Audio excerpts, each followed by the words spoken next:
5G is the fifth generation of wireless data networks, and it will improve them far more than 4G or 3G ever could. You'll feel it in your phone, your home, your car, and in the city and town around you. Downloads and streaming should happen literally without delay. Cars will talk to each other to prevent collisions. And untethered augmented and virtual reality can finally be achieved with real-time response. Not to mention industrial benefits like remote surgery or drone control. 5G does its magic with three key abilities. First, high bandwidth. 4G could only muster about 200 megabits per second of data throughput on a good day. 5G can handle up to 1 gigabit or more, that's 1,000 megabits a second, on up. Low latency. 4G suffers from around 100 milliseconds or so in response delay or latency. 5G reaction time can be as low as 1 millisecond, which makes everything happen virtually instantly. And dense connections. In a given square kilometer, 4G could only manage to connect about 1/10 the amount of devices as 5G can. If that's some of what 5G does, how does it do it? 5G uses new radio technology, the part of any wireless device that makes the connection. 5G uses some radio frequencies in a band known as sub-6, from 600 megahertz to 6 gigahertz, part of which is also used by current 4G LTE. But 5G will also use a higher band of radio frequencies, from 24 gigahertz to as high as 86. These much higher frequencies bring with them much higher data rates. Now, while these new 5G radio waves can carry more data with higher performance, they can't carry it as far. So 5G will use a lot of so-called small cells. These are small versions of the big cellular towers we all know. 5G will also use some new tricks in these small cells, like beamforming, to efficiently aim transmissions rather than just spray everything everywhere.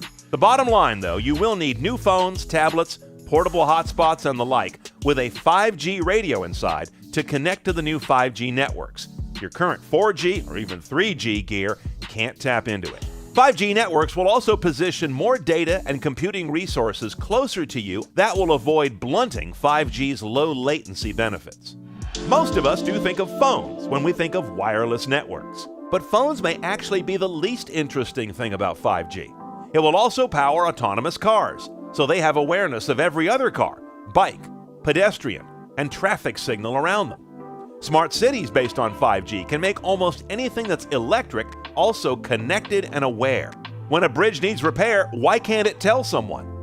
With a mesh of 5G connected sensors, it could. And then there's your home. 5G will offer a new way to get internet there, eschewing cable or DSL, and one day maybe even obviating your Wi-Fi router altogether, as devices may just use 5G natively to connect directly to a wireless ISP. 5G has renewed concerns about the safety of cellular radio waves. Some cities have taken action to block 5G deployment. Health questions come up around 5G's use of microwave frequencies, lots of them as we've seen, thanks to that large number of small cells that will be installed around us. Now, while 5G may sound like a lot of microwave ovens mounted on poles running with their doors open, in fact, microwaves are nothing new. Already emitted by your current smartphone, old cordless phones, your wireless headphones and earbuds, and just about anything with Wi-Fi, as well as, yes, microwave ovens. But even 5G's highest frequencies are considered by scientists to be non-ionizing radiation. You have to move on up to X-rays, gamma rays, and cosmic radiation to find the kind of emissions that will harm cells, and 5G is far below that. 5G follows the inverse square law, losing power rapidly at even a small distance from the small cell. The US CDC says there is no scientific evidence to provide a definite answer to the question of cellular radio wave safety, whether it's 3G, 4G, or 5G. 5G will take years to roll out and some investment on your part, but the complexity of that deployment and debugging should be worth the wait, delivering the world we've been promised for a long time, where everything is connected, aware, and responsive, and a world in which we can stop worrying about the availability or performance of connectivity in the first place.